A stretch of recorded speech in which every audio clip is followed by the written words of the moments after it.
What is everybody? Welcome to another FTN NBA live stream. We're here the day after Thanksgiving. We take very little time off here. We're right back into the NBA grind. Joe, how was your holiday, and are you ready for today's fun slate? It was good. It was rather low key. My extended family holiday actually got canceled because someone tested positive for COVID on Wednesday. But stayed home, had all the food basically shipped to my house, so I'm not going to complain about it. But we are literally right back in the thick of it. I think 11 games on tap today, so I'm looking forward to it. Yeah, the NBA doesn't really give you any time to breathe because they do the massive Wednesday slate, then they take the Thanksgiving off, and they're right back with the big slate on Friday. Yep. But hey, that's kind of how I like it, basketball, football, and then basketball. So no complaints here. I'm looking forward to it. I think it's a pretty good slate. So Yeah. let's hop right into it. We're going to go game by game, and we're here for an hour and a half with the one show today. So we're going to go game by game, and then at the end we will answer some questions. We're live, I believe, on Twitter and YouTube. So if you're watching this on YouTube, please throw a like on this video, subscribe to the channel. We're trying to throw more content for free content over on YouTube, and the more likes and the more subscriptions we get over there, the more we can do that. So it really helps us out. We do appreciate that. If you're watching on Twitter, feel free to comment and share this as much as possible as well. We will be in the Discord on the FTN Daily Discord answering questions for you guys. But let's go game by game here. Let me pull up the games here. First game on the docket, Phoenix at New York. We did just get some news. Derrick Rose is out once again here. And then Mitchell Robinson's going to play. Taj Gibson also out. So what are your thoughts on this game here? So I'm kind of kicking the tires back and forth on whether or not I want to go back to one or both of Emmanuel Quickley and Kemba Walker. I know we were pretty high on them on that 4-game slate on Tuesday with a similar situation with Derrick Rose out. My concern with Kemba, the Knicks seem pretty set on his role. It's low 20s in minutes. Not going to be primary focus on offense. I had assumed with Derrick Rose out, he would at least see an uptick to maybe upper 20s. He's only played 23 minutes last game against the Lakers, only took 6 shots too, so his usage is continuing to decline in what is right now the worst statistical year of his career.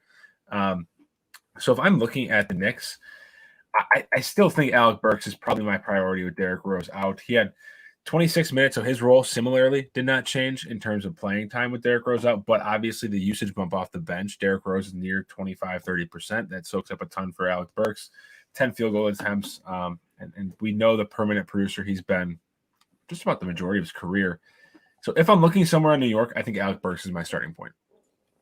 Yeah, I do think basically looking at what we saw, it wasn't last night, but or a couple nights ago, last game, I should say, with Rose out. It was kind of a weird rotation, right? We saw Kemba start. He played 15 minutes in the first half, came back, and obviously at the start of the second half, played, I believe, 8 or 9 minutes. 8 minutes in the third quarter, and then didn't play at all the rest of the game. No time in the fourth quarter. Obviously, for me, it felt like they were kind of riding the hot hand. Both Burks and Quickley kind of got going there in the fourth. And Fournier just had a pretty solid game all around, scored 26 points. So they didn't really want to pull him off the floor. So I think it was just a weird rotation. So I wouldn't put too much stock into those being the lockdown minutes there. It could go completely different. If Kemba Walker is the one getting hot, I could see him still. I don't think he'll go out there and play 36 minutes, but I could see him getting to 30. He was on pace for 30 last game, but we had Burks and Quickley and Fournier being the guys with a hot hand. I would recommend the same thing I recommended last time, where you cap these guys in terms of how many you can roster. And I would actually include RJ Barrett in that list as well. That was a big thing for me last game where I wasn't quite sure if I wanted to include Barrett in that list, but I would, because just based on looking at the rotation last game, he was in the same boat as Kemba. He didn't play until there was a minute left in the fourth quarter, which I don't even know why they would do that. Not just they pulled Fournier out with 1 minute left, and hey, Barrett, go get that extra minute there. But if he's going to be also involved in that weird kind of, triage of 5 different guys there, I would recommend capping that at probably 2 between Walker, Barrett, Quickley, and Fournier. So, I mean, is that kind of the same kind of feel that you have as well? Yeah, I think lumping RJ Barrett in there is wise. Obviously classified as a wing, but we do see him pick up a lot of ball handling responsibilities. We also, I believe Taj Gibson ruled out. Mitchell Robinson, though, is in. Should see less Julius Randle at the 5. I don't know if that really changes my stature on Randle. It's kind of a site-specific play for me. I think he's still a little too cheap on FanDuel, but if I'm spending up into the 5 figures on DraftKings, I don't feel most comfortable about Julius Randle of those guys. I'd much rather, honestly, on this slate, go down to someone like Karl-Anthony Towns or John Morant or DeJounte Murray. or just up a few $100s to a LaMelo Ball or a Steph Curry for quite a bit more. Randall's kind of the odd one out in this lineup, and I really don't have interest in either of the centers with what I think to be an abundance of centers on this slate. Yeah, and I mean, obviously it doesn't really play a factor in this particular game because, like you mentioned, Mitch Rob's back. But we were talking about this last time with the Nerlens Noel. He played 39 minutes. Like, yeah, that is also not something that I think we're going to continue to expect or see. So, but again, like that's just kind of the point to where, sure, it's a very similar situation, especially for the guards as last game. But I wouldn't take too much stock into it because it's a good like starting off point. But there's a lot of weird things that happen. So, as for the other side, any thoughts on the other side of this game here? Some kind of team I find myself running to on this slate. I still think you can get away with, one of Devin Booker or Chris Paul. They're priced appropriately. Don't really have an interest in DeAndre Ayton today. I think he's fairly priced. And then on FanDuel, I think just because of how thin the small forward position typically is over there, I'm never against Mikal Bridges because of his stock upside, and he plays massive minutes. So I think if you're in a bind and need a low 5K small forward, I'm fine with Mikal Bridges. But none of these guys are priorities for me on the slate. Yeah, that's how I would sum it up as well. Bridges on FanDuel, and then if you wanted to take a flyer on a cheap player that isn't going to be overly popular on DraftKings, campaigns down there at 3,500. We know that if he gets 20 minutes or around that, he can be a 1 fantasy point per minute producer at times, but not a priority. Just if you're looking to be a little bit more contrarian with your value there, I do think there's going to be some good value, but obviously will come with some popularity as well. But let's move on to the next game here. Minnesota at Charlotte. I think this will be a pretty interesting game. Got to vent for a minute here. Was super high on LaMelo Ball last game, and he's been great all season long. I wrote up a Superdraft article actually, and so shout out to the show sponsored by Superdraft. Wrote up a Superdraft article saying that he was arguably the most impressive player of the season, like compared to last year's standards and stuff like that. He's been very good, and now he was getting massive minutes. I specifically mentioned the minutes and how great they were. He played 26 minutes last game because this guy thought he was in the dunk contest, tried to throw down a reverse dunk off of an alley-oop pass to himself and missed it, and then picked up a foul because he was frustrated that he missed the dunk, or maybe even a little embarrassed. So not great there. Very frustrating. But what are your thoughts on this game? Is he up there with Kyle Lowry for you because of this, or not quite Kyle Lowry level? No, it takes a lot to be at Kyle Lowry's level. I mean, the thing, like you said, like the minutes were just weird. Obviously, foul trouble and just some boneheaded basketball, but like the per minute production was still there. I still I am hesitant for 5 digits on DraftKings, but when you had the extra position, the extra 10K on FanDuel for 9-3, I'm fine with LaMelo Ball. Minnesota has tightened the screws defensively this season, but they still are at best middle of the pack in terms of defensive rating and pace. So they're actually, I believe, top 12 in pace now, if I remember that correctly. But this is an exploitable matchup. I expect there to be a lot of offense, and LaMelo Ball, if you're looking at Charlotte, is obviously the one that's going to initiate all of it. I prefer him in a vacuum to anyone on this team. I think price baked in. Terry Rozier is probably my favorite on this team. He just remains underpriced across the industry. 6K on DraftKings, 6.3 on FanDuel. And he's one of those players where over the last probably 3 years, you want to catch when they're hot. He's had 32 and 27 points in the last 2 games. Minutes are finally trending up after they were flirting around the 30 or even less prior. But he looks really good right now. And if this game is going to do if it scripts the way we think it is, a lot of offense, a lot of points, and stays close, he's going to be a big part of it. So I think dollar for dollar, Terry Rozier is my favorite play on the Hornets, but I don't hate LaMelo Ball whatsoever. Yeah, I think it is a little bit site dependent here. I mean, I think this game is going to be a good one from a fantasy perspective. Minnesota's defense has been much better, but they're going to be without probably their best defender, especially their best perimeter defender, Pat Beverly. He's going to be out. And then even though they have been much better defensively this year, they've still been playing fast. So, something that we talked about where, it's not like, in specific sports where if it's just a tough matchup, sometimes it's hard to beat. That might be the case here, but you're going to have so much more volume because Minnesota's top 10 in pace and Charlotte is top 3 in pace right now. I mean, Charlotte's kind of been the gold standard. It's been Charlotte and Sacramento. Those 2 teams have been like the 2 teams that I've been trying to attack the most because they're both bottom 5 or 6 in defensive efficiency and top 5 or so in pace, which Charlotte is. They're 3rd in pace this year. So I think it's a really good spot. I love LaMelo again here. I think he would probably warrant some more ownership if it weren't for the bad game last time out. Mm-hmm. I mean, he legitimately got benched. Like he would, even after the foul trouble, he picked up 3 fouls in the, in the first half, right?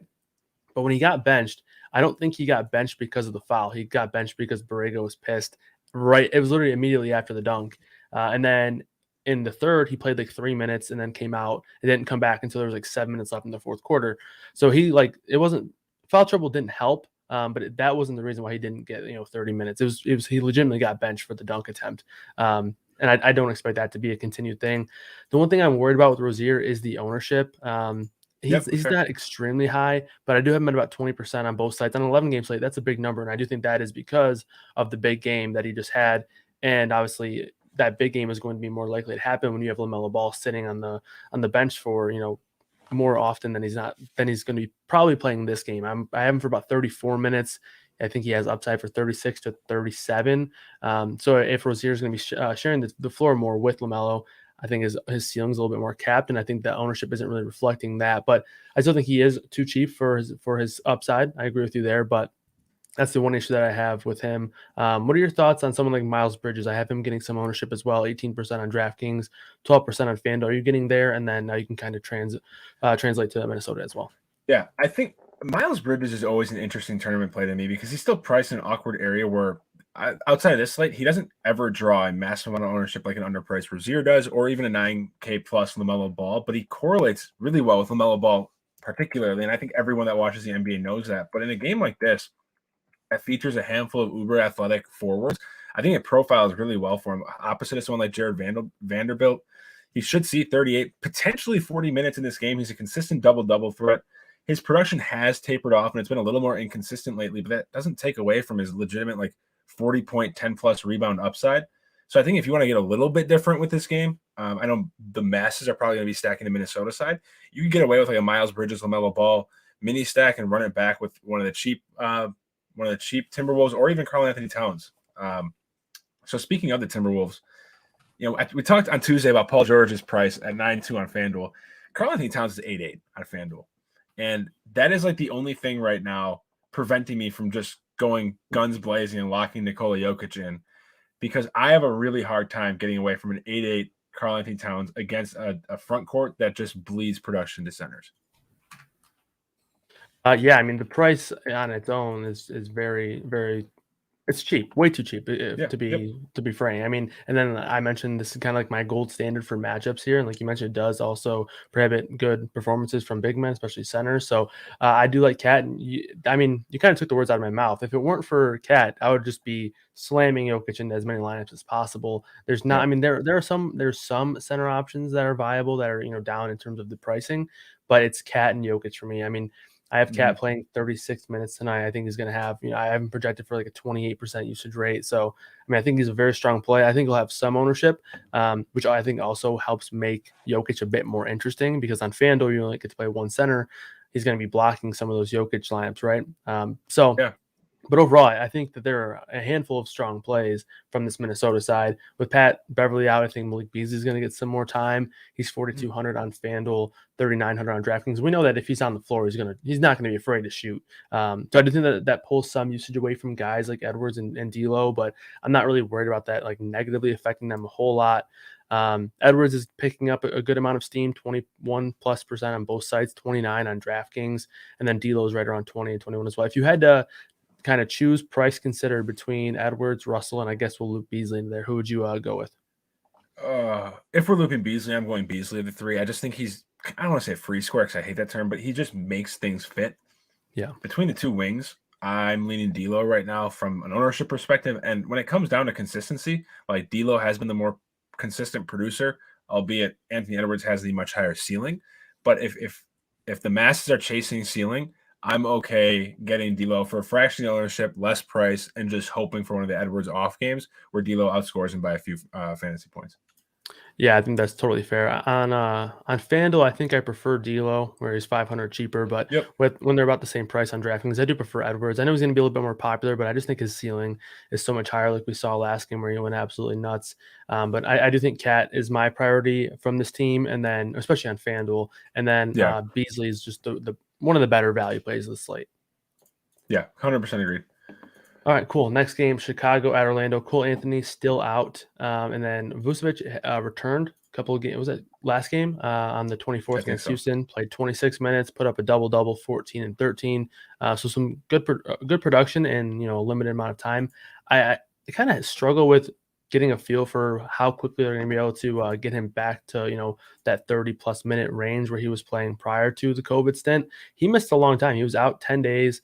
That was his minimum requirement. And then he actually missed a couple extra days as well. I think that might have just been scheduling because his last game that he played was the 10th, and then obviously returned on the 24th. So 14 days in between games there. It's a long time. And a lot of times, I had a big problem with someone like Jaylen Brown, who they talked about when you miss when you're away from the game for so long. Obviously they're practicing and doing workouts and stuff, but the stamina can really get pulled away from you when you're off the floor for that long. So curious to see how quickly he gets ramped up. What are your thoughts on Vooch, and what are your thoughts on Chicago? It's an exploitable matchup for Vooch, and one where the Bulls will need a bigger center. He's also just really cheap, like 7.6 on FanDuel, and he's equally as cheap on DraftKings. But again, we just rifled off two centers in the upper echelon that we like a lot. There are some centers that save a bit of salary. They do have dual position eligibility, in someone like a Jared Vanderbilt or Wendell Carter, who I like a lot. But because of all of these people in the center pool, I just don't know if I can prioritize Vucevic today, especially in a game where, if this does get out of hand, the Bulls have the ability to blow the brakes off of this Orlando team. Kind of like along the lines of your sentiment about conditioning, he could be one of the first people pulled. That they're not going to run Vooch into the ground in a game he doesn't need to be, which does concern me quite a bit if I'm scripting this for a potential blowout. So I'm okay passing on Vooch, but at the same time, if you want to get to him, especially on FanDuel at 7.6 in a tournament, if he were 7.6 on any other slate, I think he would be at least 25% owned. That's just not going to be the case on this slate. So I think there is leverage there. I still have a little more interest in DeMar DeRozan and Zach LaVine, but they're at price. Like LaVine at 8K on FanDuel is always going to be in play for me. It's just a matter of whether or not I'm going to get there based on my build. Same can kind of be said about DeRozan at 8.6. I do 9 times out of 10 prefer LaVine between the two, though. I mean, a lot of these guys you can make the case for any given night, like you mentioned. It's just kind of hoping that you catch them on the right night. Vooch, I'm off of just because of how strong the position is at the top. Like above him, I think that there are some really strong plays. And then, with the Magic value guys, I think those guys are also pretty strong plays as well. So yeah, I just I'm not really prioritizing any of these guys here. The one guy that's projecting as a decent value on DraftKings is Javonte Green. Have him playing about 24, 25 minutes. So he's a little over 5x his salary on DraftKings, where he's just 3,200. It's a pretty cheap price for, they haven't been afraid to give this guy minutes. So not a priority, but again, a cheaper play that won't necessarily be extremely popular. So he's there as a piece. Let's talk about the Orlando side. I think we have a couple of good plays here. Cole Anthony's still sidelined. Another team where we kind of haven't seen a consistent rotation from. Obviously, they've gotten blown out twice by Milwaukee. One game, it was like a 40-point game in the blink of an eye. That was just wild. And the other one, they got blown out, but RJ Hampton seemingly by himself brought it back a little bit to where they made it competitive, but those starters weren't really getting all the minutes that they probably normally would have. So what are your thoughts on this rotation and kind of who's standing out with you from Orlando? Well, I think specifically on DraftKings, Franz Wagner is just way too cheap at 4.3. Both games where he saw the game against Brooklyn on the 19th, that was the first game Cole Anthony was out, saw 29 minutes. I think he started the game, left a minute and a half into the game because he tweaked his ankle. No one knew if he was coming back. He ended up coming back, playing 29 minutes. So you missed just about your entire first rotation. I'm not worried about him dropping below 30 minutes there. And you look at the two blowouts with the Bucks, he played 21 and 24 minutes. In those games, he had about 20 minutes. I believe in the second game, he completely missed his fourth quarter rotation. And he only played like half a rotation in the fourth quarter in the first game. So I'm not really putting much stock into those three sub 30-minute games, simply because he was pacing for 35+ minutes in all three of those if it would have stayed within 30 points. So at 4.3, I like Franz Wagner quite a bit. I understand if you want to get to Jalen Suggs at 5.2. I don't want to say he's kind of ran his course with me, but I just don't see on an 11-game slate that is pretty ripe with value. I don't feel the need to get there. I'm fine with it in a tournament. But outside of Franz Wagner, my priority is Wendell Carter Jr. I would assume, early in the day, I looked at your projections and he looked pretty popular. I would assume he's still going to be popular, but 5.6 is just way too cheap for him. He's a consistent double-double threat. He's been an elite permanent producer. It's just been the kind of odd fluctuation in his minutes lately. But you look at like the minutes where they've really been down, and it's kind of the same story as Franz Wagner. Like it's those 2 games against Milwaukee, then the game against Brooklyn, he saw 27 minutes, just had a down game. He also didn't profile well against that Milwaukee team, who oftentimes runs Giannis at the center. So they're not going to run 2 bigs in that game. So against a team with Vucevic, Tony Bradley will get some playing time. I would assume Wendell Carter sees his normal allotment of minutes. And for 5-6, I just think that's way too good of a per dollar play for me to pass up. It's phenomenal on both sites.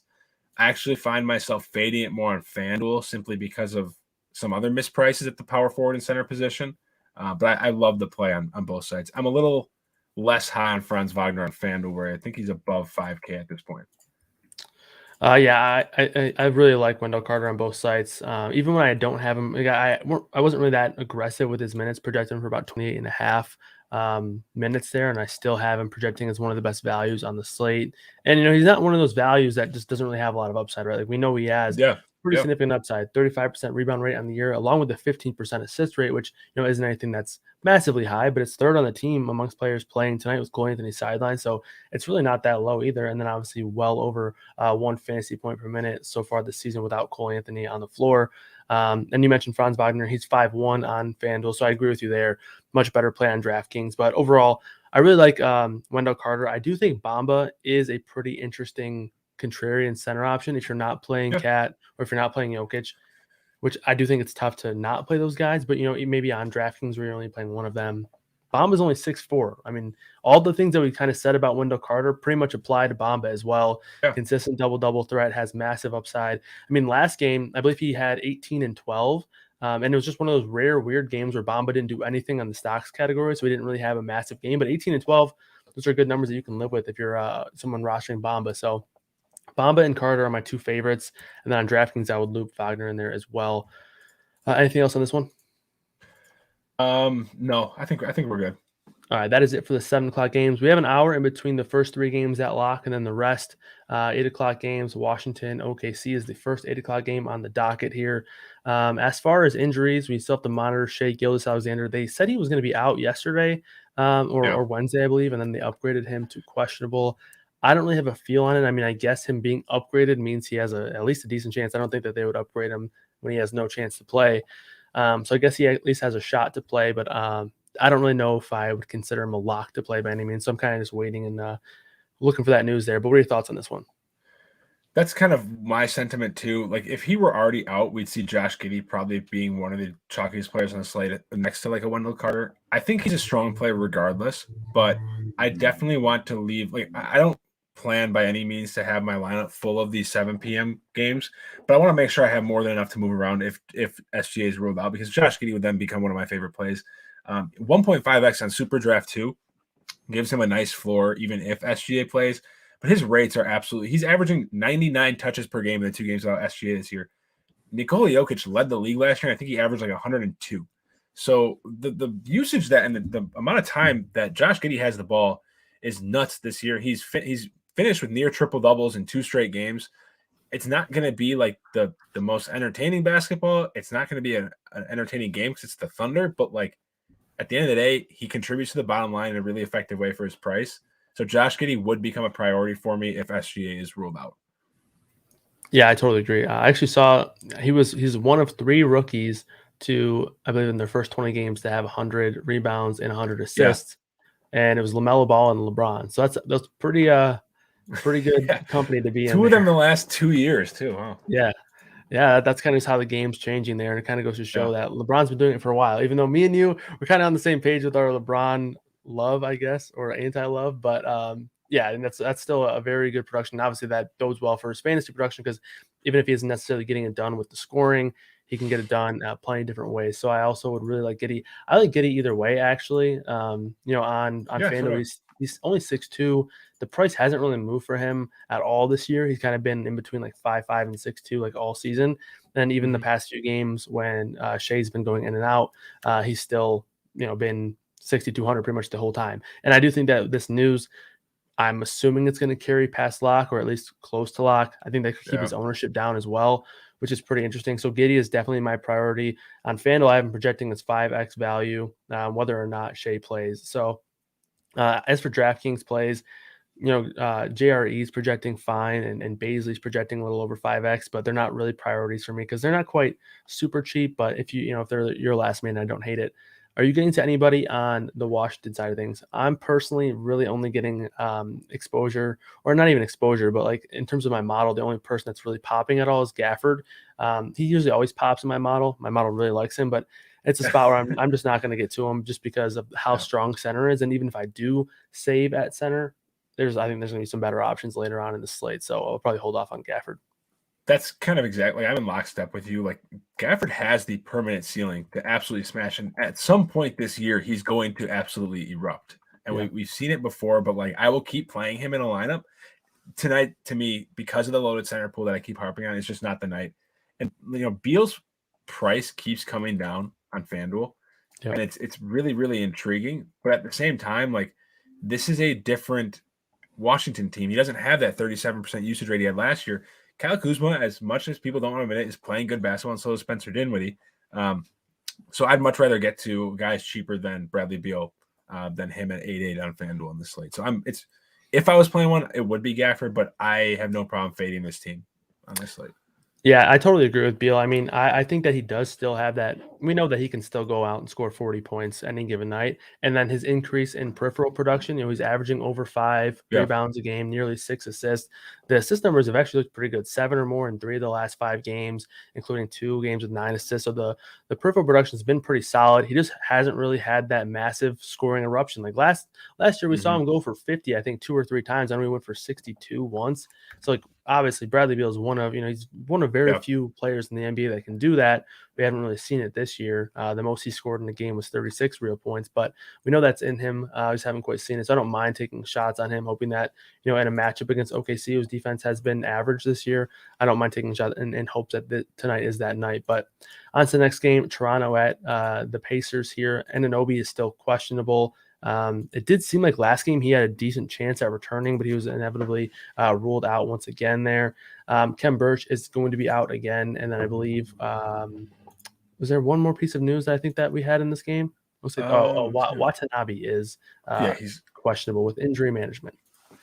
So not really necessarily big news, but I mean, it's something. What are your thoughts on this one? Toronto's just not a team I play much of, but it's a loaded center pool, and I hate that he doesn't have power forward eligibility, but I think there is merit to Precious Achiuwa at 4,100. He's going to see an uptick in minutes with Kem Birch out. We've seen the lack of commitment from Nick Nurse to Chris Boucher. If he sees 28 minutes again, like it's going to be hard for him not to at least 5, 6x, maybe 7x that price, because he is a legitimate double-double threat. I think the points are typically more of a concern than the rebounds are. And while Miles Turner seems like he is a defensive player of the year candidate year after year, good individual defender, but this Indiana defense as a unit is awful. They see one of the biggest drop-offs in both defensive and offensive rating from half to half, from the first half to the second half. They just kind of disappear in the game. And any time where that happens in a game, like I'm going to be interested in someone on the other team, and dollar for dollar, it's Precious here. I just don't know, in one lineup if I'm comfortable getting there at this center only spot. Yeah, I hear you. On FanDuel, he's not quite 4-1. He's 5K, but he does have power forward eligibility, so you can kind of make a case for him there. I do think I probably only get to him a ton if Anunoby's out. I just think that there's so many ways that they can limit their bench, because they just have no problem giving guys like Scottie Barnes and Gary Trent and obviously Van Vliet and Siakam. They've been giving monster minutes to the past 3-4 years, so they have no problem just giving all these guys 38 minutes. So it's tough to really assume that anyone on the bench is going to get massive amounts of minutes. Achiuwa has been a good permanent producer, so no problem with it, but I would prefer him if Anunoby's out, or maybe if we get some kind of comment that he's going to be limited. But as of right now, my favorite play from the Raptors is Scottie Barnes. He's 6,500 on FanDuel, 67 on DraftKings. I do prefer him on FanDuel. He's small forward and power forward eligible over there. I don't mind Gary Trent either, but Scottie Barnes, even when he struggles, I mean, it's just so easy for him to just get there, because he's just not going to he's not going to leave the floor. He's just always on the floor. 39 minutes last game. He only played 28 the game before that, but that was a very productive game from him, 10 and 13 and 5. From what we saw from him in college, he's going to be a good rebounder. He's going to score a little bit. And then he's actually a pretty decent facilitator, which we didn't really see early on in the year.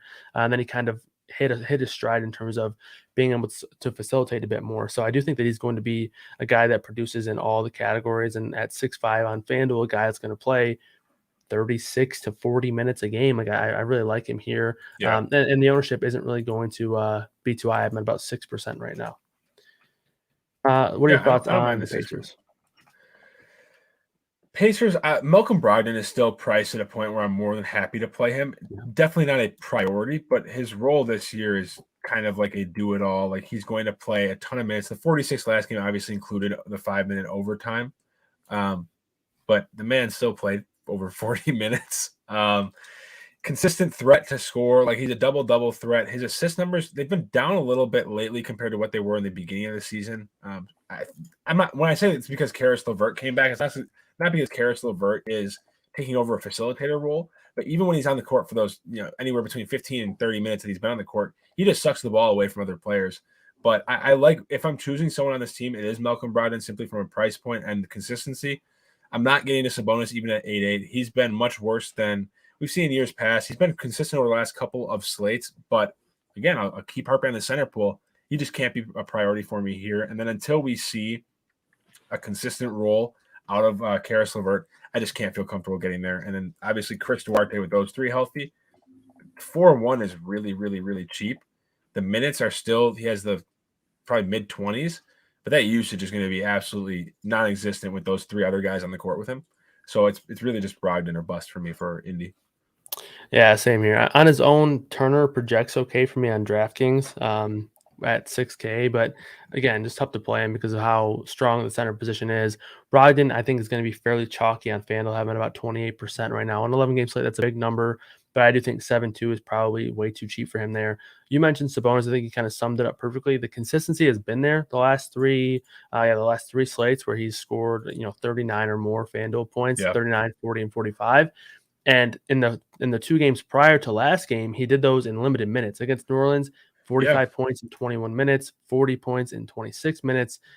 But prior to that on the year, like we haven't really seen any monster Sabonis games. No games. One game over 50 this year.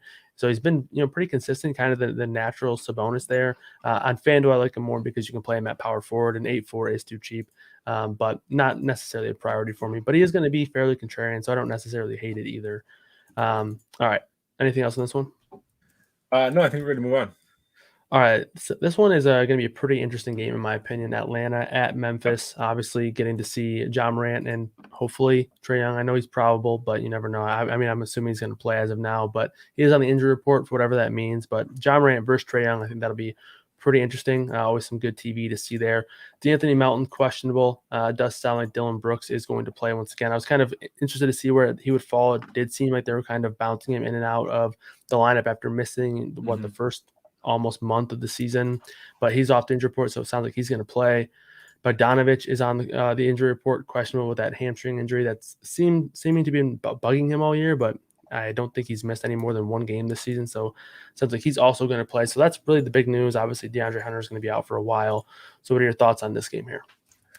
Kevin Huerter, I'm kind of off him on FanDuel now that he's 5.3, but I still think there's merit here for the 4.6 price on DraftKings. He's been shooting the ball really, really well. We obviously still don't know if Bogdanovich is going to play, which would only increase his stock, would also probably skyrocket his ownership. But if Bogdan's in, I would much rather go to Bogdan at 4.7. I think it's a criminally low price if he plays. Volume in a healthy Hawks lineup, his volume is not going to be what we saw in the playoffs towards the tail end of last year. Before 7, it's kind of baked into that price. I also really like Trey Young in this game. 9.3, I think is too cheap. A game against a point guard like Ja Morant. Herm made a very good point in the Discord that when the game is close, Memphis does play very, very quickly, and that caters to Trey Young. So I like him quite a bit. I'm never going to, at his price, I'm never going to talk someone off of John Collins.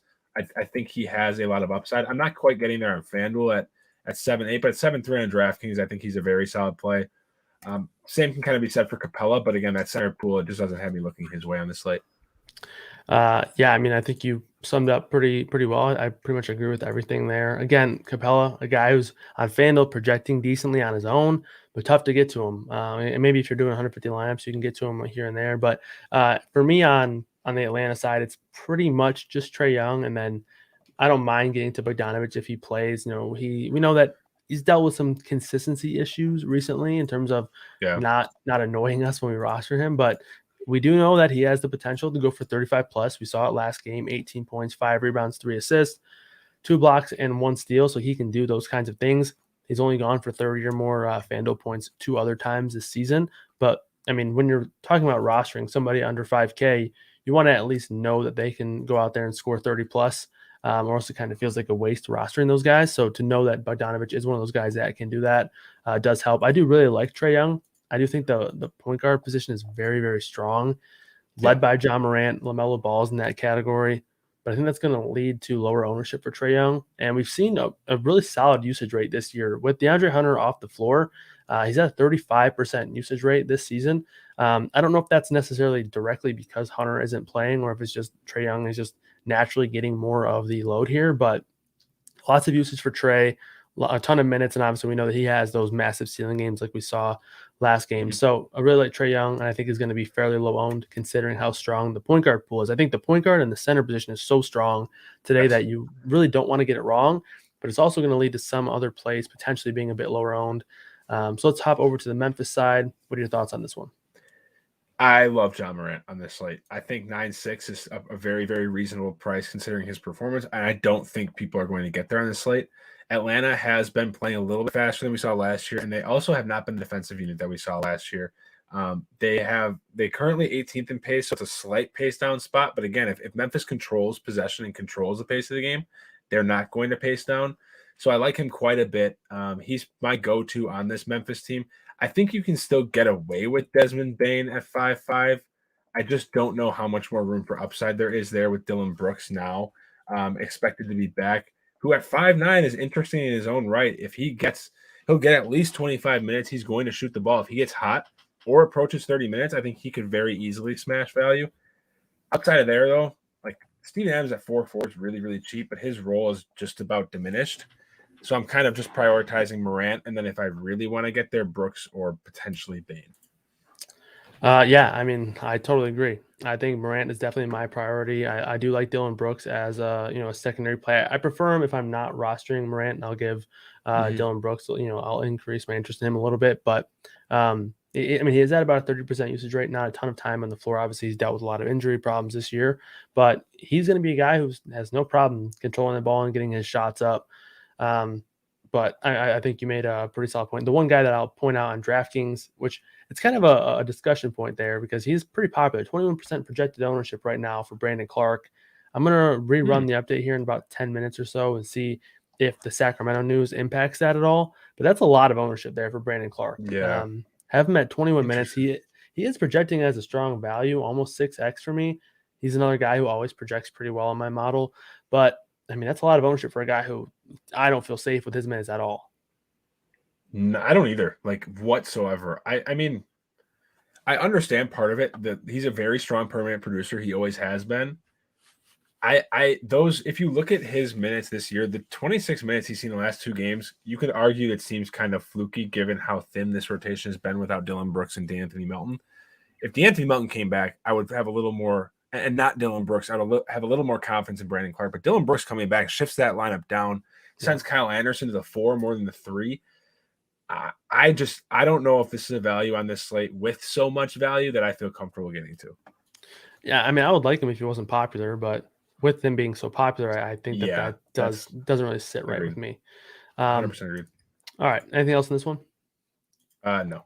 All right, we did just get a report. Shout out to Weston for throwing this from Rod Boone into the chat. Mason Plumlee didn't warm up during his usual pregame window. He's typically out by now and almost finishing his routine. Guessing Nick Richards would get the start in his place. So that's something to monitor. Obviously, doesn't sound good when guys don't go out there and warm up. So that's just something to keep your eye on. And the beat writer said it could be a little Kentucky Wildcat versus Kentucky Wildcat action at center tonight. Well, Nick Richards would get eaten alive by Karl-Anthony Towns. Let's put that out there first. Yeah, that would not be very fun for Nick Richards. But on to the next game here. We'll kind of circle back if we get official news on there, but that's just something to keep our eye on. Boston at San Antonio.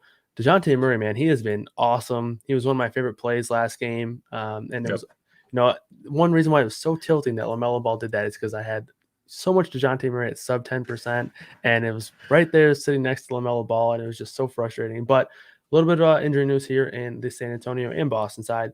Devin Vassell, he's out. Josh Richardson out with his illness again. Robert Williams out with an illness as well. And then Doug McDermott with a knee injury. So apparently Josh Richardson and Robert Williams have gotten very close as Celtics teammates, both having illnesses at the same time all year long. And Vassell and McDermott out for the Spurs. So it could potentially open up some wing minutes there for the Spurs. We'll start with Boston here, the away team. What are your thoughts on the Celtics? So Jaylen Brown, obviously back. Conditioning has been the one thing that's ramped up. I think he's seen sub 27 minutes in both of his games, sub 25 in both of his games back now. I look at Popcorn Machine. The only thing it's like, okay, how long is this loose minutes limit going to go on? Because 7-7 on FanDuel is really enticing, like really, really enticing. I just don't know, like if we don't get any type of report on his minutes limit and what it might be, I'm probably going to just full fade. But if we get reports that he sees 28 plus minutes, 7-7 is a price that I really, really like, especially in a pace up spot against the Spurs. He's just too good of a permanent producer with a massive ceiling for that price. Because he's back, I'm fine with Tatum, but he's definitely not the priority. If I, gun to my head, was forced to prioritize anybody on Boston, it'd probably be Al Horford. Sees a nice usage rate, just general peripheral rate increase with Robert Williams out. Obviously spends more time at the 5 relative to the 4. I will continue to chase his double-doubles with Robert Williams out. The minutes lately have been more due to blowouts than they have been to anything else. I think the Spurs can keep it close enough for long enough where it will be enough for him to kind of get there. At 7-4 on FanDuel, I think that's a fine way to get different after he's been pretty chalky for the last couple of slates. Yeah, I'm not really getting into a lot of Celtics as priority plays here. Yep. I agree with the Brown situation. Like if you want to take a stab on him getting 30 minutes or so on FanDuel at 7,700, I don't mind it. I can't do it on DraftKings where he's 9,200 though. Yeah. And then after that, Marcus Smart is a guy that's projecting okay for me. A little over 5x on both sites, and I don't think he'll get overly popular, but not a ton of priorities for the Celtics here. What are your thoughts on the Spurs here? You never have to twist my arm to play DeJounte Murray. He's my favorite super draft play at 1.2x. I would argue he should just not have a multiplier. He's been really, like, he's a legitimate triple-double threat every game, and they're not just those Ben Simmons triple-doubles we talked about. They're like massive triple-doubles. So I love DeJounte Murray. I also think there's some merit to Lonnie Walker. I've noticed his ownership is starting to creep up a little bit. I'm seeing it over 15% in your model right now. I'm still okay with that. I think with both Doug McDermott and Devin Vassell out, that really gives him a nice minute ceiling, like potentially 30 plus because he is a combo wing. So I on this slate, I think I'd much rather play Lonnie Walker for 15-ish% than Brandon Clark for 20% plus at their similar salaries. Yeah, I agree. I would also prefer Lonnie Walker. Like you mentioned, I have him at about 15% right now. So I think that's, it's not necessarily a massive number. I don't think it's necessarily going to be a contrarian play, but I'm not uncomfortable playing him like I would be with someone like Brandon Clark. I feel pretty good about his minutes. I have him at 26 minutes, but like you mentioned, he's someone I think could have more minutes. While Brandon Clark, I have him at about 21 minutes. I am a little bit worried that he might fall under that number. I don't really feel that way with Lonnie Walker. I think so. That's kind of a good, usually a good tell for me with how confident I am in the chalk. But a couple other chalky plays on the Spurs side. Kelden Johnson, 26%. And then Jakob Poeltl, he's only 5,800 over on FanDuel. He's 15%. And then 12% on DraftKings, 8% for Kelden on DraftKings. So 26% is where Kelden is getting popular on FanDuel. What are your thoughts on the Kelden Johnson chalk at 5,300? Do you like any pivots from this team? I guess you could still play Lonnie Walker there at, it's $800 less than Kelden. I don't hate that. But what are your thoughts overall on the Kelden Johnson chalk? I'm indifferent on it. If Kelden Johnson chalk is what beats me, I'm going to be okay with it. I just don't find myself rushing to play him in this game. Even with Doug McDermott out, I still think there is a little volatility in his minutes just because of how Popovich runs his rotations. But in the same time, when I say I'm like kind of indifferent, like if I end up with 5,300 left for my utility or 5,500 left for a utility or forward spot, I'm fine with Kelden Johnson. I'm not going to talk you off of him. He's just not a priority for me in this slate. Yeah, that's exactly how I feel about it. If I fall on him, it's totally fine, but I'm not gonna like click his name as like the first man in or first couple guys in. But all right, next game here on to the 9 o'clock games. New Orleans at Utah. Looks like Zion, he's not going to play tonight, but he has been cleared for to participate in full team activity. So we could be seeing Zion shortly here. Looks like Royce O'Neal is questionable. Outside of that, I don't think that there's a ton of other injury news here. So what are your thoughts on this game? So speaking of Zion, your boy Isaiah Stewart, the biggest meme I saw going around was when he's like running and they said it's Zion when the Thanksgiving meal's ready. But I also saw I got duped. I luckily didn't retweet or anything, but like one of those fake Bleacher Report accounts tweeted and it said Zion Williamson in parentheses Thanksgiving will miss an additional 4 to 6 weeks. But I just like New Orleans makes any team in the NBA look like the Warriors. Like they're like I think their blowout of Washington was just extremely fluky, and of course I was on Washington -3.5, but I just like New Orleans is not a team I rush to roster in a matchup like this. I think there's merit to Jonas Valanciunas in this matchup. Prices come down below 9K, which I think is somewhat appealing. But again, this isn't the easiest matchup in the world, and he's not a pick and roll center where he can exploit Rudy Gobert like other centers in the NBA do. I think Josh Hart is still a fine play to go back to at 5'6". He's a legitimate double-double threat. His minutes are going to be 30+. And on this slate, I think the last probably 3 slates, maybe 4, we've seen him as one of the more popular plays, and that's not the case on this slate, which makes me a little more inclined to go back to Josh Hart. I would prefer Josh Hart to Kelden Johnson at forward. Outside of those guys, though, Devontae Graham I'm not getting to because I like Terry Rozier more, even with the higher ownership. NAW's role is just really throwing me for a loop right now, where I don't feel comfortable rostering him. And Brandon Ingram, I'd just rather get to guys like an Anthony Edwards or even lower to D'Angelo Russell than pay 8K for him in this matchup. Yeah, I just don't really get to a whole lot in this game. The one guy that does stand out to me is Valanciunas on FanDuel. His price has plummeted down to 7,200. So I think that price is pretty interesting. Like I would rather play Valanciunas than Vooch, but I still think I would rather play Cat and Jokic over Joe Val. So maybe if Jokic doesn't play, I'll get more exposure to Joe Val. But right now, I guess Joe Val would probably be my third or maybe fourth favorite center between him and Mo Bamba, I guess. But outside of that, there's not really a ton that I'm getting to in this game. No. I just think that the matchup for Utah is pretty good. New Orleans isn't necessarily playing fast, but they're second last in defensive efficiency. But I just think it's going to be a pretty slow game, even though this game does have a 217 total, but the 12.5 point spread doesn't help. So just not a game I'm getting to a ton outside of Joe Val and FanDuel. Yeah, I'm exactly the same. I do think Donnie Mitchell at 8-1 on FanDuel is a reasonable price. But other than those guys, I'm okay passing this one. All right, cool. Let's head over to I guess the game of the night, right? Your Milwaukee Bucks. We see the Greek Freak hoodie on there, and he's going to be taking on the defending MVP. Hopefully Jokic will be in play here or back in the lineup, dealing with the wrist injury. Me and you were on the show. I think it was 2 or 3 days ago. 3 days ago, we kind of had a feeling that he would play. We mentioned that he was warming up the prior few days with a wrist brace on, and that day it was the 23rd. He did shoot around without the brace, so now he's had 3 more days of rest and probably recovery. So I have a feeling that he's going to play, or I haven't projected in. What are your thoughts on Jokic and I guess the Nuggets, whether he plays or not? If he's in, he's my priority spend up on DraftKings. 11.5, you could argue $2,000 too cheap with all these guys out for Denver. It's just really, you just have to have a plan in place in case he's out, because it's much easier though on this slate than it would be on the 4-game slate on Tuesday where they were the last game. Like you still have a very chalky game tipping off an hour and a half later in Sacramento and LA with similarly priced studs, where I think you can pull off a Jokic build. And I'm building right now as if he's in with him in my center spot. I think one of my favorite routes, if you want to fade, like I'm going to say if you want to fade De'Aaron Fox, because he's one of the more popular plays on the slate. I think he's a phenomenal play, but if you're okay just going completely stars and scrubs, I think comboing Nikola Jokic and Karl-Anthony Towns is a very, very strong build on the slate.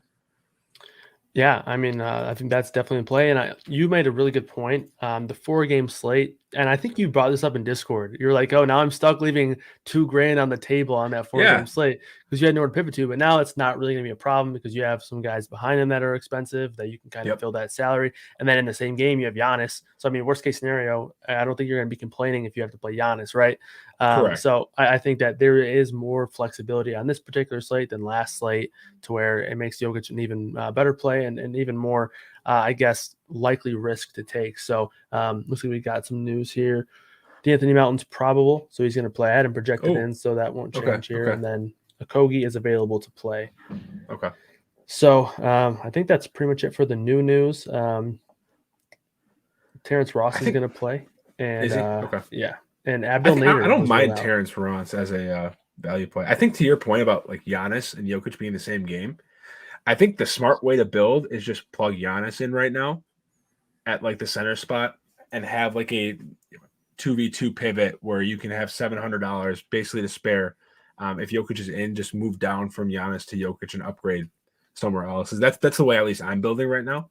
But at the same time, like Giannis is not a bad play by any means whatsoever. Yeah, 100%. I mean, especially if it's like somewhere where you like, I don't know, get like stuck playing Giannis. Like you can definitely get stuck playing worse plays.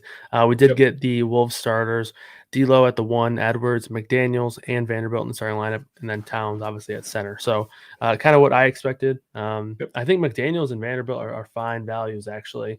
One thing to note, they do have a little bit of a narrative here with the Charlotte Minnesota game. The two brothers, Jaden and Jalen McDaniels. Funny story. I actually a couple days ago put the wrong McDaniels in the bet tracker. Did it hit? No. Well, it would have if I put the right McDaniels. I wanted the over on Jaden. I think the Minnesota. I wanted the over on the Minnesota player, but I put the over on the Jalen McDaniels, and he did not really play a lot, and it was like a 5.5 point was the line, and Jaden McDaniels scored like 9 or something that night, and Jalen scored 1. So yeah, we all make those mistakes, I guess, but that's just something to point out. While we have a little bit of a break, if you guys are watching this on YouTube or Twitter and you're not a subscriber at FTN, it's Black Friday. So we have a nice little Black Friday promo going right now, 40% off any package. That's the largest price cut that we've had since the site has launched, to obviously honor Black Friday. Everyone loves a good Black Friday deal. So you can use promo code Black Friday, no space, and you can see that down below in the ticker on any package on any site. So make sure you're using that if you're looking to get involved here on FTN Daily, FTN Fantasy, FTN Bets. Great time to get involved here in the middle of football season, middle of basketball season. Plenty of stuff to look forward to. So I would highly recommend joining there. And then right now, actually, the optimizers for NBA and NFL are free, so you can check those out as well up until Saturday for NBA and Sunday for NFL. So I highly recommend checking those out while they're free. Got some tutorials up on the site if you're looking for some help on that. But let's hop into the next game here. Actually, onto the other side of – did we start the Milwaukee? No, we didn't start any of it, right? No, we just kind of talked about Jokic. Okay, yeah, so let's talk about the rest of this game here. What are your thoughts on the rest of Denver? Untitled is doubtful. So if Jokic is – whether he's in or out, I do have passing interest in Facundo Campazzo. Saw 28 minutes last game. He's not going to be this guy that goes out and gets you 25 raw points, but he does enough throughout the box score where at 3,500, he is a viable value. His facilitating role will only increase if Jokic is out, but I don't think him as a play is contingent on Jokic's status. If Jokic is out, I think I will obviously like Aaron Gordon and Will Barton quite a bit, but I would almost still prioritize someone like Campazzo, who will likely see blowout run relative to one of those two guys. Monty Morris would be fine, but starting at point guard opposite Drew Holiday, that's not something I'm going to prioritize. And then if you really want to get crazy with like the blowout narrative, I don't advise it, but like the last time they got blown out by Phoenix, Marcus Howard saw 11 minutes, 8 shots. He's min price. If you think this game basically turns into what Milwaukee did to Orlando, he's not necessarily out of the picture, but I still prefer Campazzo as my favorite dollar for dollar play outside of Jokic on this team. Yeah, so I think for me, it depends on the site. Campazzo is in play for me on DraftKings. On FanDuel, he's 4,200, and Monty Morris is 4,700. So I'd rather get there. And then on FanDuel, Will Barton's only 6K. So his price has fallen a pretty good amount. He was up near 7K at one point. He's 7.2 on DraftKings. Price is falling on Barton. He is going to be pretty popular, but I do like him as a value play at a small forward position that I don't necessarily love either. So on DraftKings, I prefer Morris and Campazzo. On FanDuel, I prefer Barton and Morris. But obviously, if Jokic is in, he's my top spend up option. I really like him a lot. And the point that you alluded to, he's 11-3 on FanDuel, 11-5 on DraftKings. I mean, he's still cheaper than Giannis. And like, I know Giannis has been fantastic this year, but when you look at their rates and their per minute production and all that stuff, Jokic is, better across the board. Higher assist rate, higher rebound rate, higher per minute production, especially with Michael Porter off the floor. He's up near 1.9 fantasy point per minute with Michael Porter off the floor this season. And if he does play, I'm not at all concerned about a minutes limit. I don't think that they would roll him out there. No, yeah, absolutely. Knowing that he could potentially, be limited. I just think they wouldn't even bother risking it. So yeah, I think that I do think that he plays, and I think that if he does play, there's no limitations here. So really like Jokic. Barton's a great play for me on FanDuel, on DraftKings. Morris and Campazzo make sense as some value options. Let's head over to the Milwaukee side. What are your thoughts on this one? I don't really have anybody projecting as great values, but that doesn't necessarily mean that they don't have ceilings or they're not strong plays. But what are your thoughts on it? So I think Giannis by default is in play, but on this slate, I just don't see him as a priority whatsoever. I think you can play him. If Jokic is in, I think that makes him a stronger play. 11-7 on FanDuel, 12-2 on DraftKings. I just find myself going elsewhere with my spend ups today. I don't know. Let me double check what he's projecting for. Do you have the ownership in front of you right now? For Giannis? Yeah. 12 or 13% on FanDuel, 6% on DraftKings.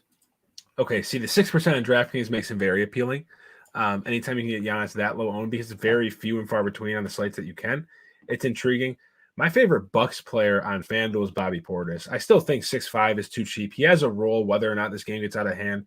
He actually now, because he is a starter with Brook Lopez out, he's one of the guys they pull from in blowouts as opposed to last year where he was one that would just thrive.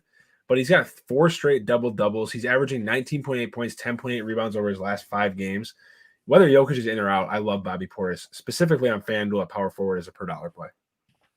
Yeah, I think Portis is more than fine as well. And you mentioned that he's been getting pulled out, but it hasn't necessarily been a quick pull. Right. He's been getting some minutes in blowouts. Like I don't know. I think it was the first Magic blowout game where some players kind of came back in towards the end of the game, but he still reached 30 minutes.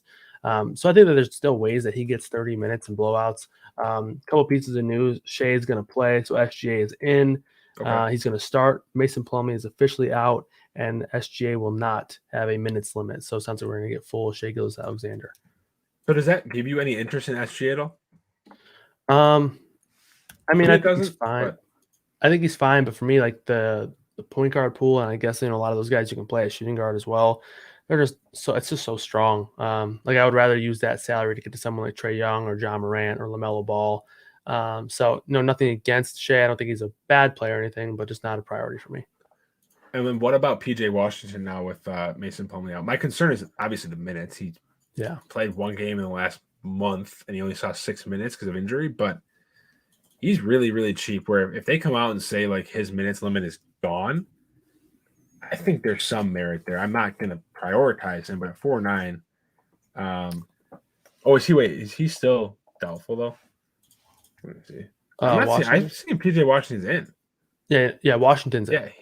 Yeah, he's in. I don't know if I would trust it, but if they come out and say like minutes limit's done, I think he's a fine play. I saw someone in Discord say Nick Richards night. I know it was sarcastic, but I'm going to clarify. It's never Nick Richards night. Yeah, I mean, so PJ Washington played 6 minutes last game. I think if we saw him play like 20 or something, then maybe I could get behind him, not having a minutes limit, but it's tough to Aaron Wiggins. Aaron Wiggins. That just I read Andrew. So did I. I was like, wait, who the hell is Aaron Wiggins? He's a very backup guard for the Thunder. He's out. Okay. Yeah, he's out. But I read Andrew. I was like, okay, that's wrong. But yeah, so I mean, if Washington had played like 14 or 15, maybe 16 minutes, then I could kind of get behind. Okay, maybe he'll play mid-20s, and at the price like PJ Washington, especially if he gets time at the center position where he can obviously have increased rebounding rates, then I wouldn't mind it. But unless we get a very distinct report saying there's no limit or his limit's going to be 25, to 28, I just can't do it yet. But that's fair, 100%. That is definitely something to monitor, though. But and we still haven't necessarily got news that Richards is going to start. Like that was a rumor, pretty much from a beat writer, or a suggestion, or maybe a recommendation. I don't know, but it wasn't necessarily a defined piece of news that Richards is going to start. Washington could start at the 5. They did it a lot last year, so that's just something to kind of watch. Yep, agreed, 100%. All right, 2 games left, and then we'll answer some questions. We have about a half hour until lock. Portland at Golden State here. What are your thoughts on this one? This is one game I've struggled with today because, like, on paper or off the bat, I should say, this looks like a very attractive game from a fantasy standpoint. Golden State top 6 in pace right now.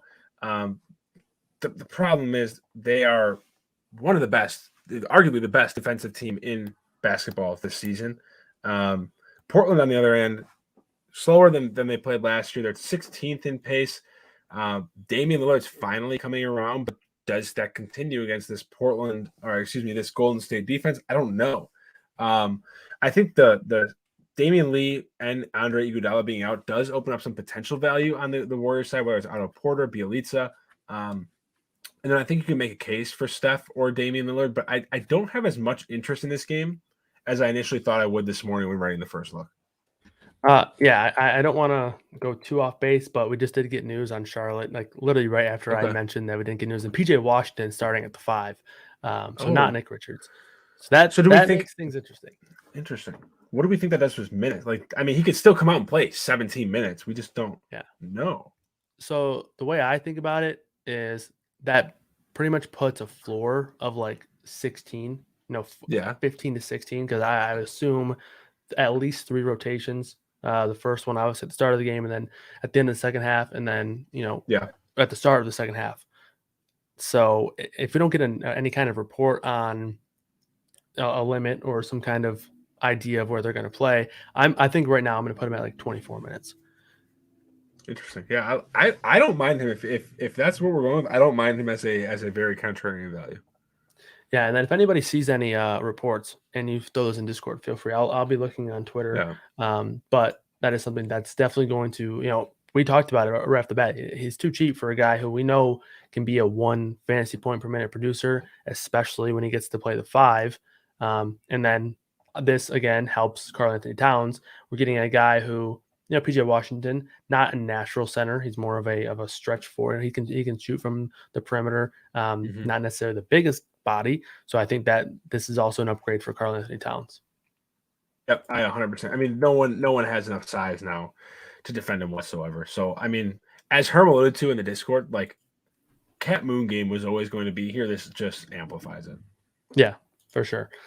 Okay, so back to the Portland and Golden State game. We'll circle back on that after we're done with the game by game. You talked about some of the Golden State guys here. Can you just recap for everyone real quick? Just your couple favorite plays from Golden State. Yeah. So I'm fine if you want to spend up. I'm fine with Steph Curry. He's not a priority, but I'm never going to talk you off of playing him given the upside that he has. I'm really off of Andrew Wiggins, Draymond, Jordan Poole. I'm fine with, but I would never. I set a rule just about every time I play multiple lineups to not pair him as Steph Curry.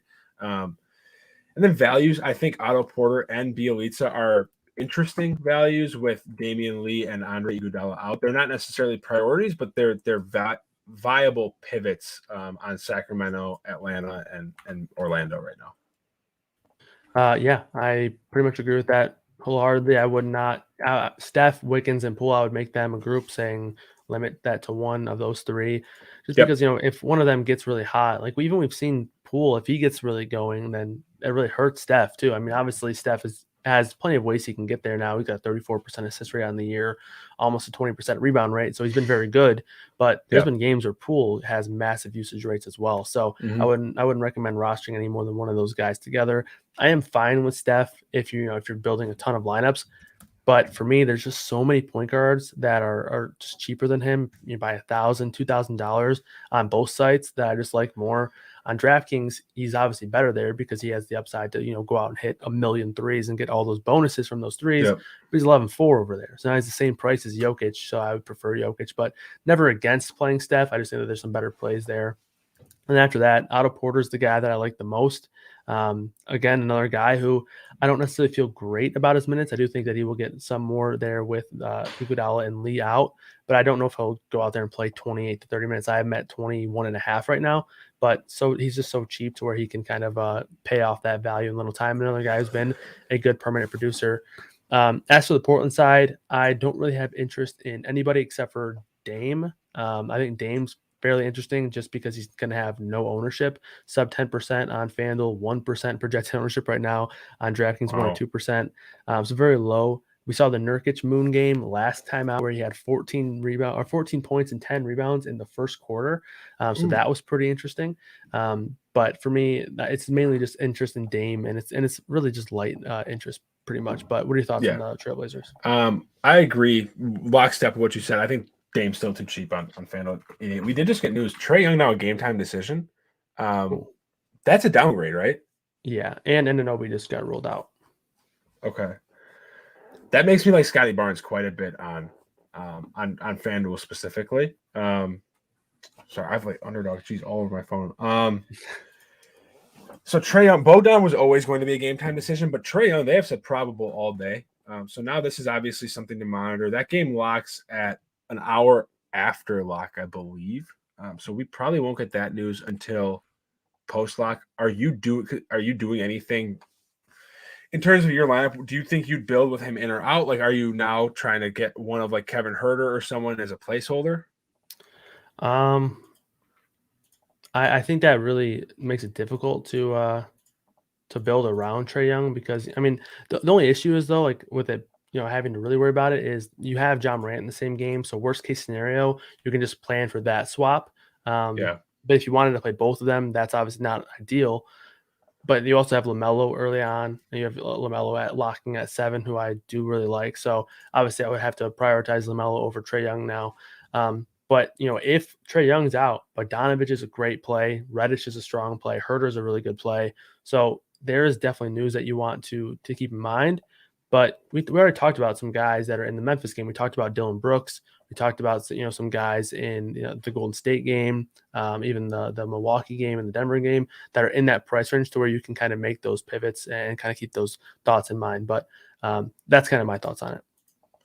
Yeah, I think I kind of agree. And that kind of brings us to Tyreek's question in Discord. With some news yet to drop, would you now limit the number of Magic or T-Wolves guys respectively in a single lineup on DK? I think I would be a little less loose with a limit now. Like earlier I had, I think between Orlando, T-Wolves, and Charlotte, I think 6 of my guys in my lineup. I probably want to scale that back to maybe 4. Because of how much late news now we are awaiting.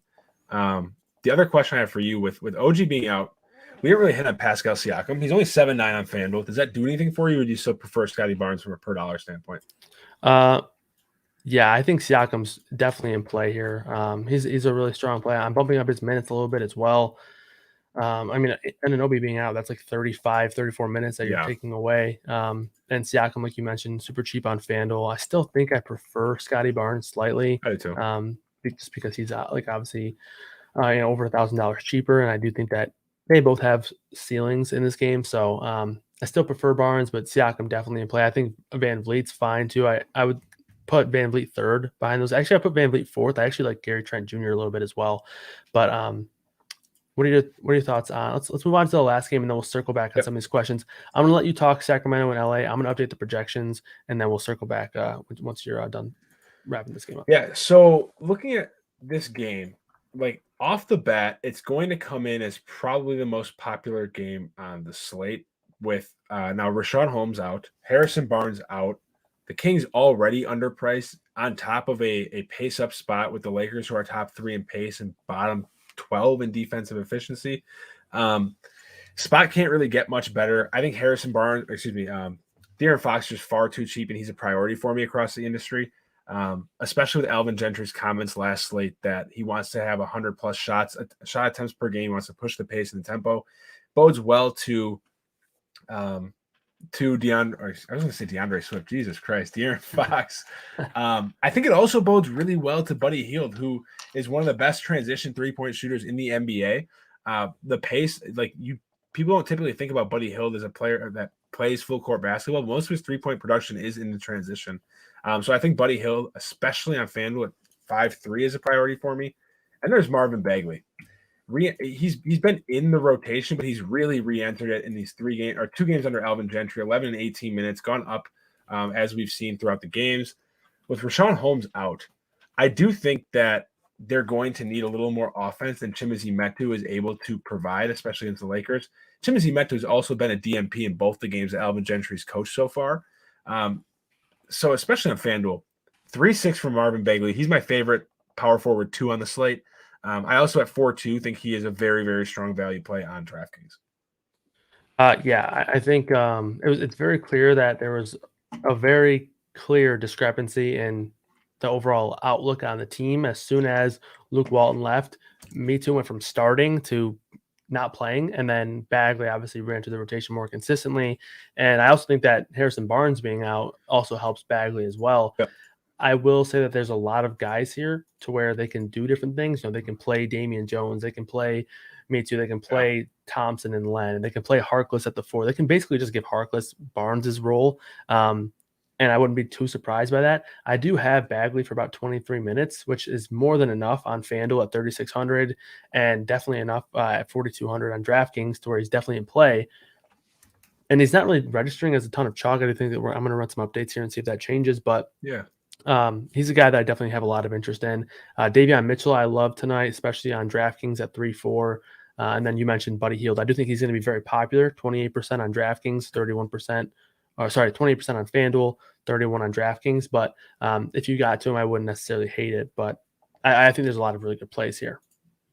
Yeah, I do too. I think to your point about what they can do with the front court is basically why I'm off of all of these bigs like Alex Len, Damian James, and Tristan Thompson, because we saw look at these guys, like they could literally just split a straight 48 between Tristan Thompson and Alex Len, or we could see what we've been seeing lately and see 18 minutes out of Tristan Thompson, 17 out of Alex Len, the rest out of Damian. Like it just doesn't make for a fantasy friendly environment because this is going to be a center rotation similar to what we saw with Scott Brooks in Washington last year, where it's just not worth playing when there were only 3 guys out constantly. If you had to rank the Kings guys, how would you rank them? Fox, Hield, Bagley, Mitchell, I think. But Bagley and Mitchell are close. I'm now realizing just how cheap Davion Mitchell is on DraftKings, and that's really, really enticing at 3-4. Yeah, for sure.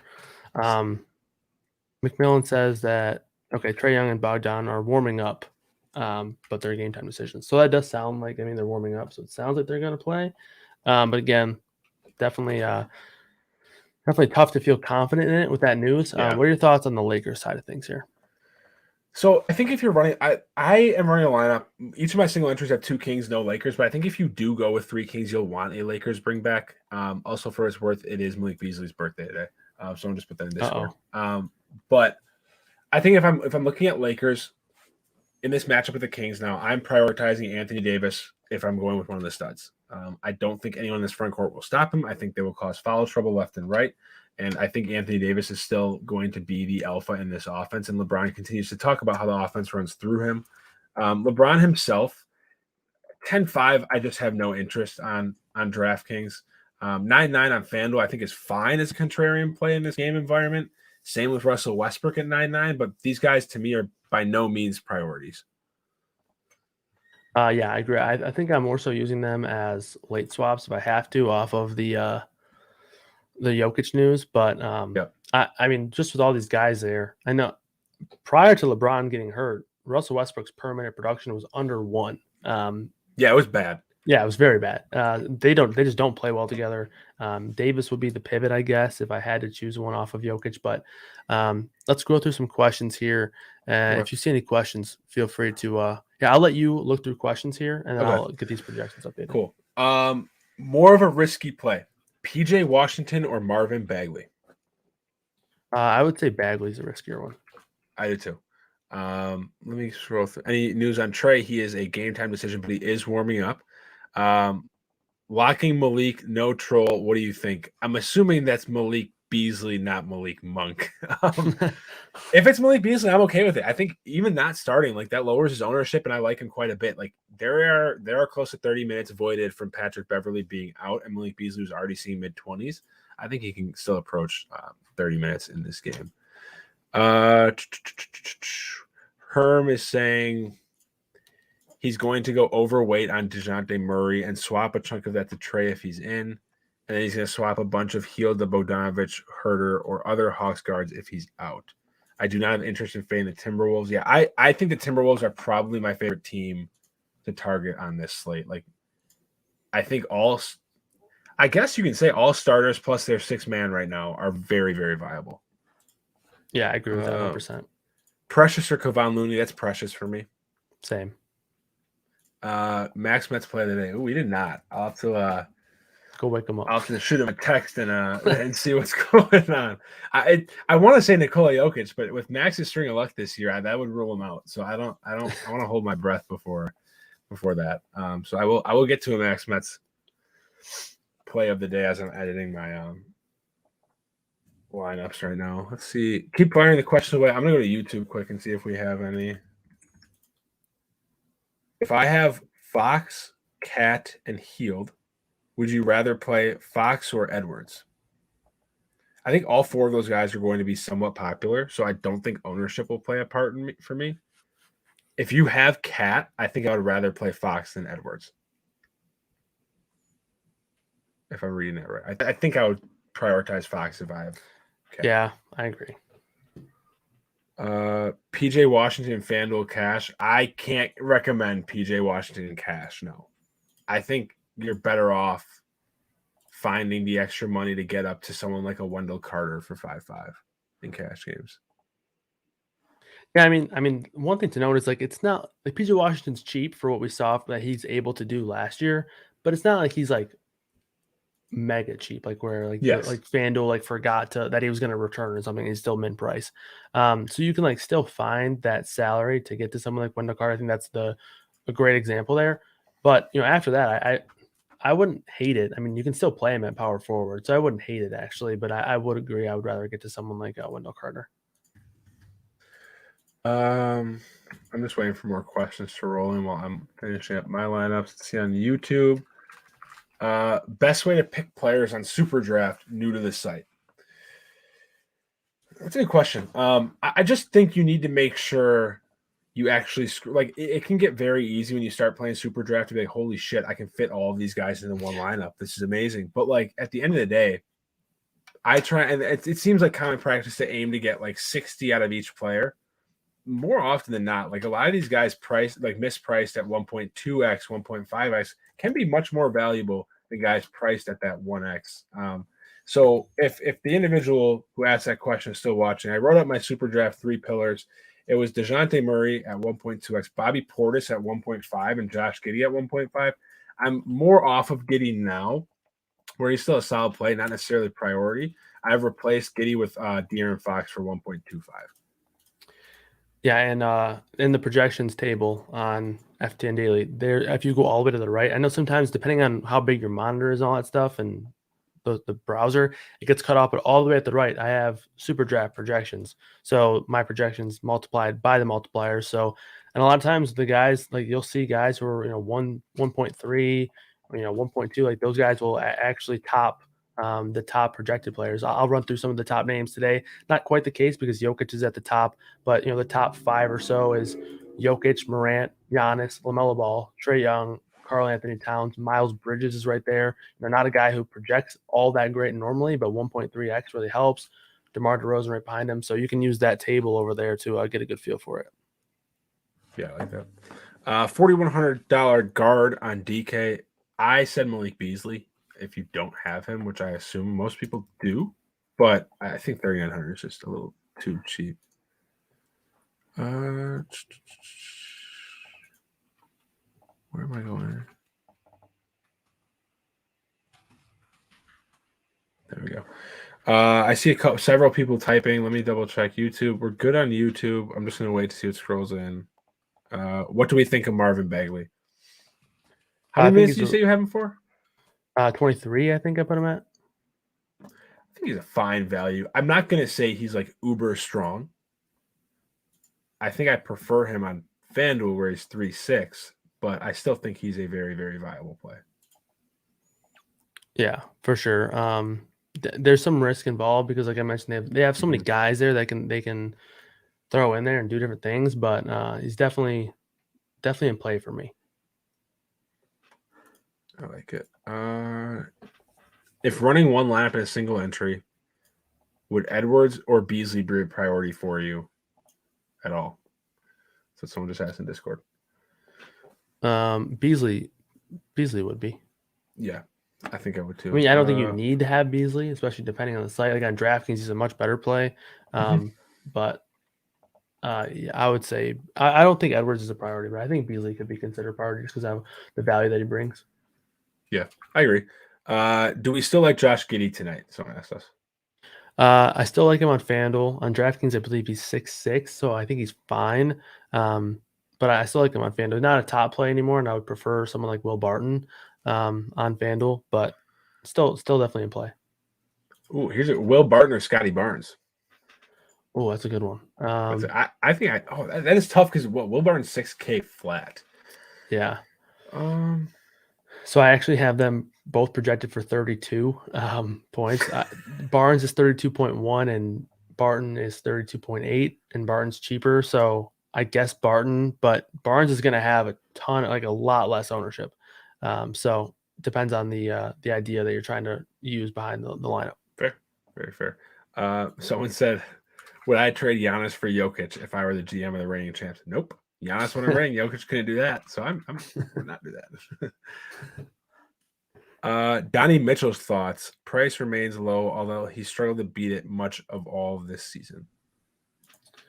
Not bad. I think that there are better spots, and I'm a little concerned with the game turning out ugly. Yeah, that's kind of the sentiment that I have at the moment.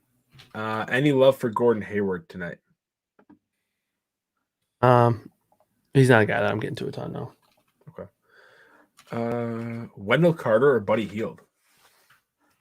I prefer Wendell Carter. Same. But both are very strong. Yeah. On FanDuel, I think I prefer Buddy Hield for 5.3. But I do prefer Wendell Carter on DraftKings. Yeah, I agree with that. How much DeJounte Murray is too much? That's my question now.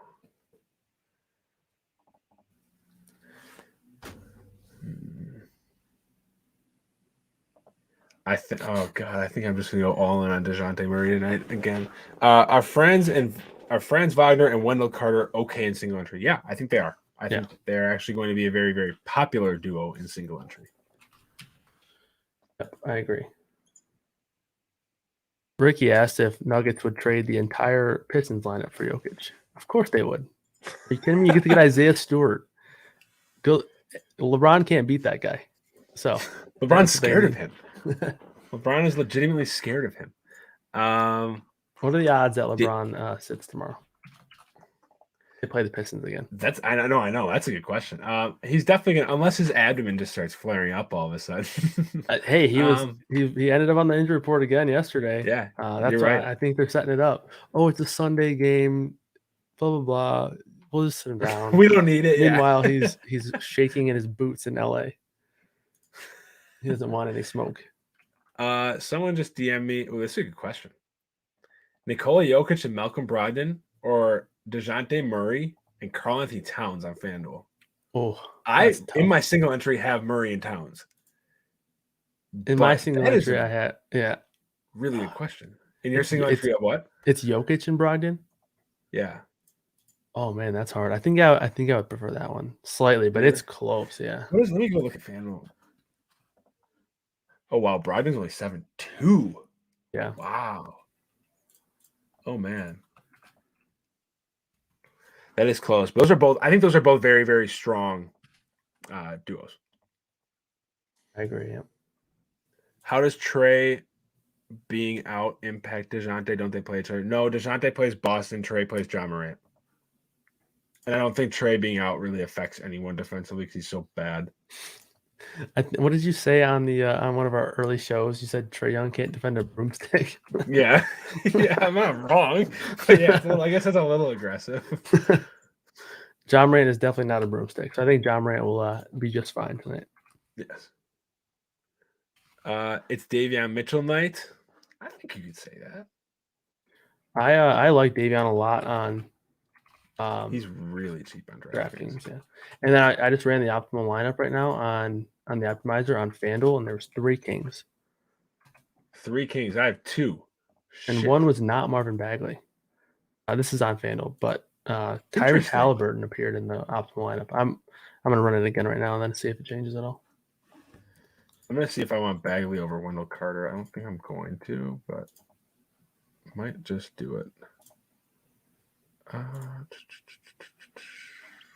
Towns and Herter or DeJounte Murray and Vanderbilt? Towns and Herter or DeJounte Murray and Vanderbilt? I think I lean Towns and Herter, but that is another one that's virtually interchangeable. I think they're pretty close right now, but if Trey Young is out, then I think that it's easily the Towns and Herter side. Yeah.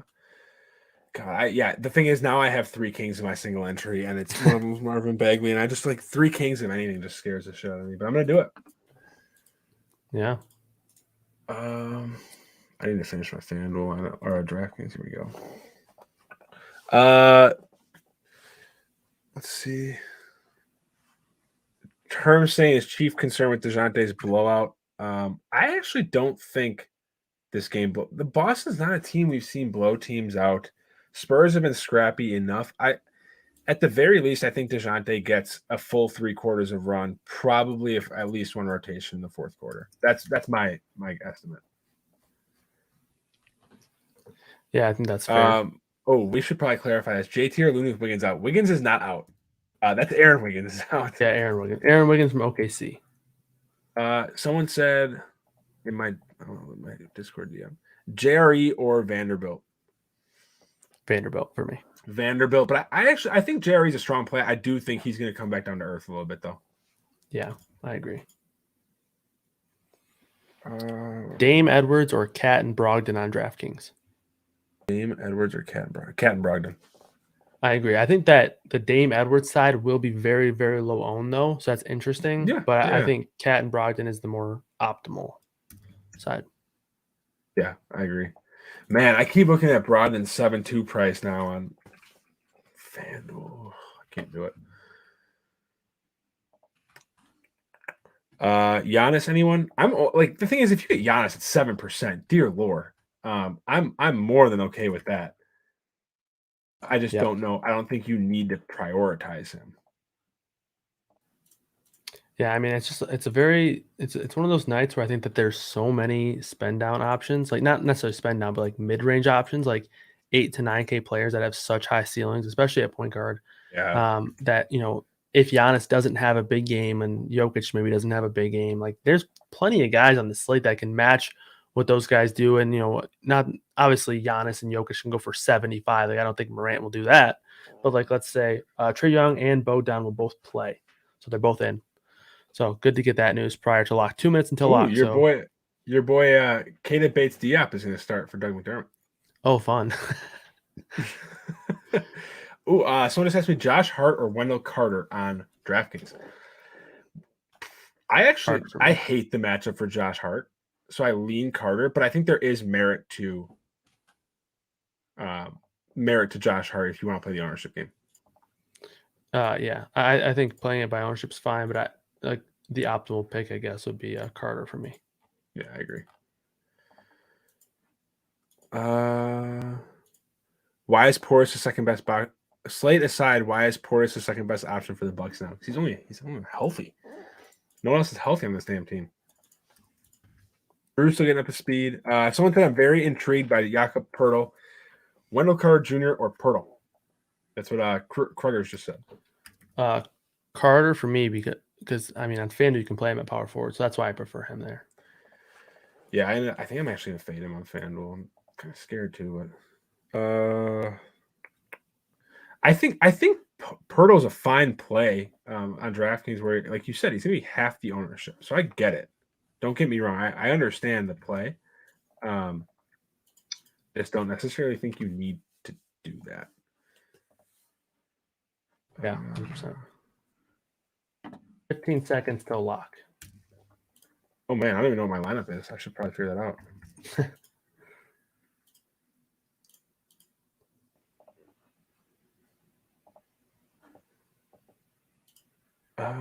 Okay, I got it.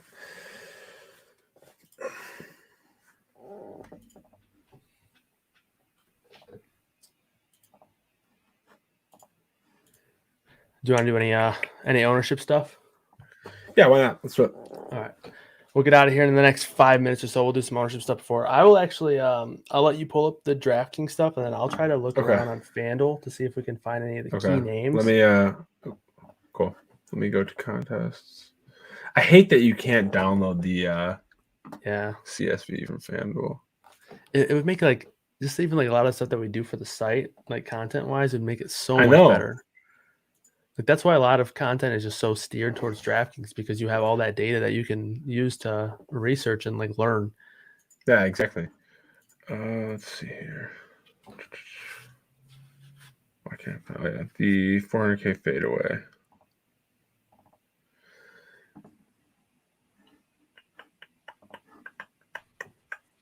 All right, it's downloading right now.